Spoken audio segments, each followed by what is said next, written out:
तेलंगाना में असेंबली इंतखाबात के शेड्यूल की इजराई के बाद से अब तक 3 करोड़ 7 लाख माफ कीजिएगा, अब तक 3 करोड़ 7 लाख से ज्यादा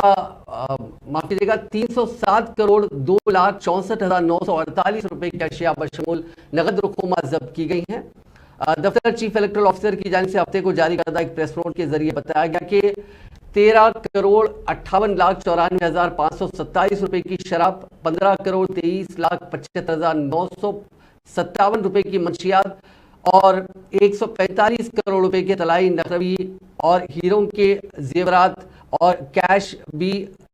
9 अक्टूबर को सुबह 9 बजे से 21 अक्टूबर की सुबह 9 बजे तक ये जब्तियां अमल में आई हैं।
ఎందుకన్నా